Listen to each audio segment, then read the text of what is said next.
Have you ever looked at your own daughter and wondered if every hug was hiding a microphone? I never imagined the person I trusted most would turn my grief into entertainment. My name is Evelyn Carter. I'm 72 years old. After my husband passed away, the only person I still talked to every day was my daughter. I told her everything. The nights I cried alone. The regrets I never shared with anyone. The secrets my husband took to his grave. She would sit beside me, smile, hold my hand, and quietly place her phone on the coffee table. I thought she was checking messages. I had no idea. It was recording every word I said. Months later, a stranger recognized my voice before I recognized the betrayal.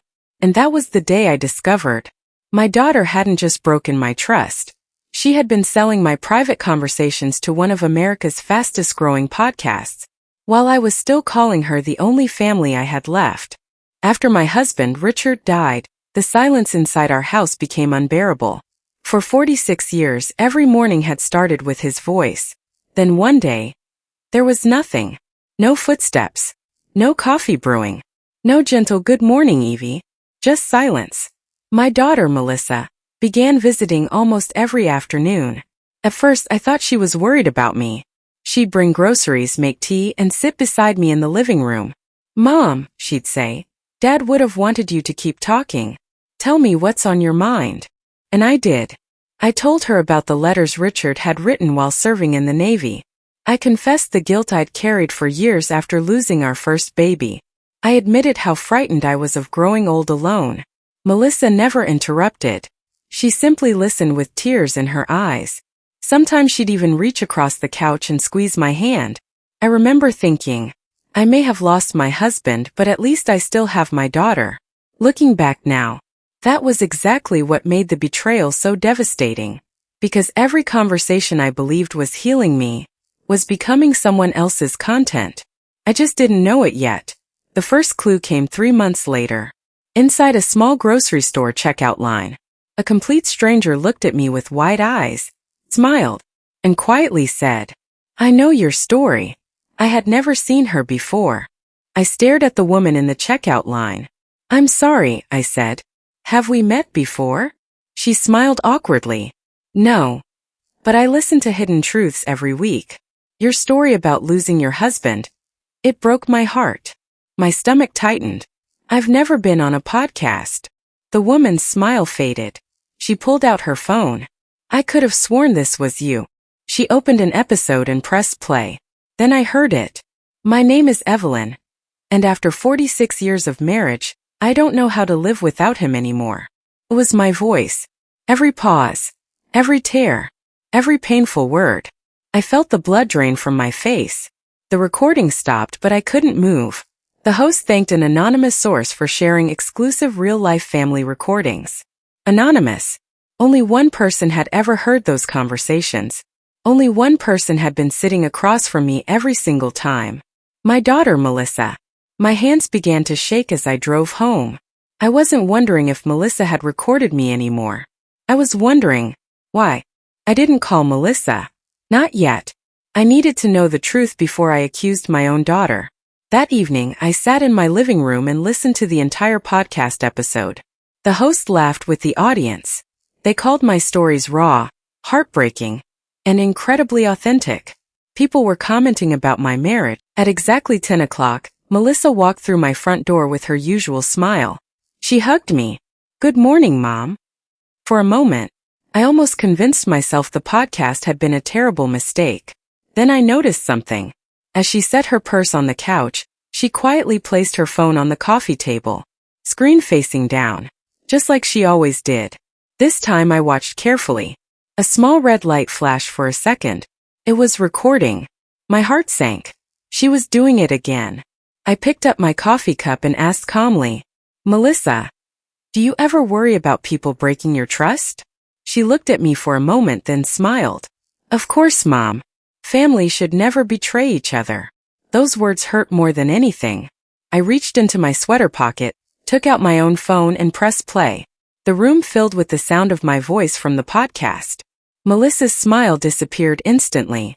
She stared at me, completely speechless. For the first time in her life, my daughter had no excuse ready. Melissa's face turned pale. Mom, I can explain. I looked her straight in the eyes. Then explain. She lowered her head and whispered. It started as a mistake. A producer contacted me after one of my social media posts about Dad. They wanted real stories about grief. They offered me money. At first, I only shared one recording. She paused, unable to look at me. But when the episode went viral, they asked for more. Every download meant another payment. I felt my chest tighten. So every time you sat here holding my hand, you were thinking about your next paycheck? Tears rolled down her cheeks. I told myself it wasn't hurting anyone. They never used our last name. I shook my head. You didn't sell my name, Melissa. You sold my trust. The room fell silent. Then my phone vibrated. A notification appeared from the podcast. New episode tonight. Evelyn's biggest secret. I froze. There was one secret I had never wanted anyone to hear. And somehow, they already had it. I looked at the notification, then back at Melissa. My voice was barely above a whisper. What did you send them this time? Melissa covered her face with both hands. I didn't think they'd use that recording. My heart raced. Which recording? She couldn't answer. She just cried. I opened the podcast app. The episode was scheduled to go live in less than an hour. Its description read, "The family secret she never wanted anyone to know." That was enough. I grabbed my keys. You're coming with me. Melissa looked up. Where? To the podcast studio. The drive was silent. For the first time since Richard died, my daughter couldn't even look at me. When we reached the building, a young producer greeted us with a smile. Mrs. Carter, we're honored to finally meet the voice everyone loves. I stared at him. You've made money from my pain. His smile disappeared. Then I said the words that changed everything. I never gave anyone permission to record me. The producer's face went completely white. What? What do you mean? I mean, every recording you published was made without my knowledge or consent. The room fell silent. He slowly turned toward Melissa. Melissa, you told us your mother had agreed. Melissa couldn't speak. She simply lowered her head. Within minutes, the podcast's legal advisor walked into the conference room. After listening to my story, he asked only one question. Mrs. Carter, are you willing to make this public? I took a deep breath. I don't want revenge. I want every recording of my voice removed. I want other families to know that trust is worth more than clicks. And more than money. 2 days later, every episode featuring my voice disappeared. The podcast posted a public apology. Melissa returned every dollar she had received and moved out to rebuild her life on her own.